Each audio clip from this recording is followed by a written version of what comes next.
With Apglos Survey Wizard, you can communicate great with drafting software like AutoCAD and MicroStation. Today, I will explain you how. All communication between Apglos Survey Wizard and the drafting software happens with one kind of file type. This is DXF. DXF stands for Drawing Exchange Format. Originally, Autodesk, the creator of AutoCAD, developed this file format. That already happened in 1982. That is a long time ago, but DXF still is being used. The purpose of the DXF file is to increase the interchangeability between different kinds of software packages. A drawing that was made in AutoCAD can with this file format also be opened in other drafting software. And the DXF files still fulfill that purpose. The nice thing is that you can also use DXF files with land survey software like Apglos Survey Wizard. To exchange the information between the drafting software and Apglos Survey Wizard, you need to know how to open a DXF file and how to save a DXF file. In this video, I will explain both. Let's first explain about how to save a DXF file. After GPS surveying outside, you want to save the data and to send it to the office as quickly as possible. That is possible with Apglos Survey Wizard.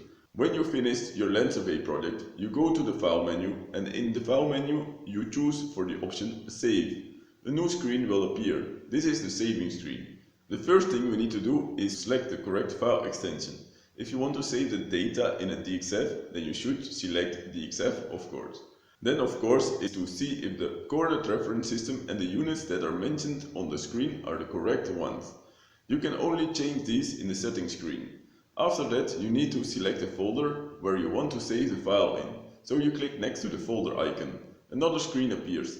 In this screen, you can select the folder you want to save the file in. You can always select the download directory, but if you want to save the file in some other folder, you need to do something else. In the screen, you have to click on the menu, which is on the top right of the screen. Here you have to click on Show Internal Storage. If it says Hide Internal Storage, then you should not click on it. So now the internal storage of the Android device can be seen, and you can save your DXF file in it. On the top left of the screen, you can see the folder list icon. When you click on it, you can see a list of available folders. After clicking on Show Internal Storage, as I mentioned before, you can see the name of the device. And when you click on that device name, you see all main folders of the device. You can browse through these folders by clicking on them. And when you are in the directory where you want to save your DXF file in, then you click on the Select button, which is in the bottom right. You see that next to the folder icon, there is now the name of the directory that you selected. After that, you can click on the space next to the ID card icon. This will take you to a different screen to fill in the name of the DXF file. When you are done filling in the name, you click on the OK button. Now the name you gave shows up next to the ID card. Under the extension, you will see an airplane. If this is selected, then you can send the file immediately to the office after saving the file. The options of sending depend on the apps that you have on your Android device. But under the airplane, there are the options for saving the DXF file. You can select if the data is saved in 2D or in 3D. When you save in 2D, all Z values of the entities in the DXF file will be 0. The mapped height will still be saved in the DXF file, but that is only as an attribute of a block.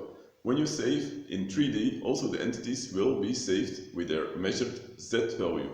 Then you can select the units that the data will be saved in. You can select the standard units that are used in AutoCAD. The last two options determine if the point number and the deviation is immediately shown in the DXF.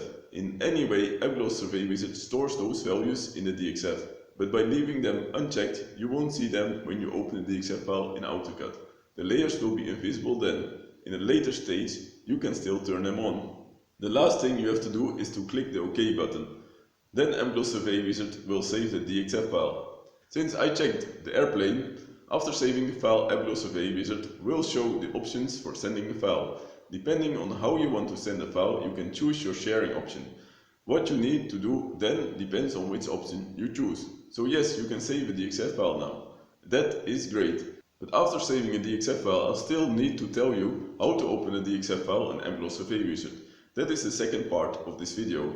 But before you get to the second part of this video, you should of course like this video and subscribe to our channel. You know it is worth it.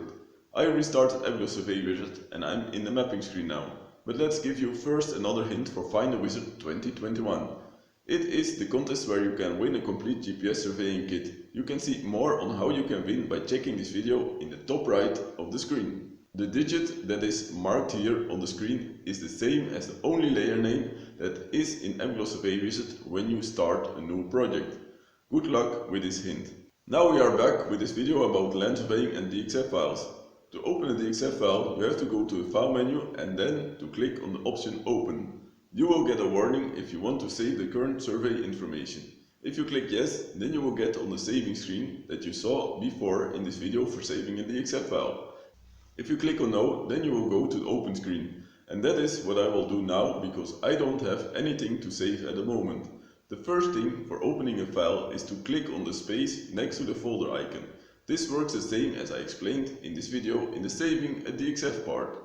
So you go to the folder where the DXF is that you want to open and then you click on the Select button. Apglos Survey Wizard checks then all the files that this land survey app can open and puts all those files in a list next to the ID card icon. In that list you select the file you want to open. In this case that will be a DXF file. And then you click on the OK button. A new screen appears. This screen is with the settings that Apglos Survey Wizard uses to open a DXF file. There is a unit factor. This is the multiplication factor that is used to convert the units of the DXF file to meters. In a DXF file there is also information about blocks, line types and text styles. To be able to save the DXF file again, Apglos Survey Wizard needs to store this information about blocks, lines and text styles on the Android device. When you check the boxes, Apglos Survey Wizard will overwrite already existing files of blocks, line types and text styles. In that way you can renew these files. Then the last three settings are for configuring the coordinate reference system that is used in the DXF file. In the DXF file there is no reference of that, so you have to make sure you consult the drafter to make sure you use the correct coordinate reference system. When all settings are correct, then you can click on the OK button. Apglos Survey Wizard will open the file and you can see all objects that are in the DXF file. I mentioned before about changing the coordinate reference system in the settings screen. In the video next to me you can see how you do that. Thanks for watching and enjoy using Apglos Survey Wizard.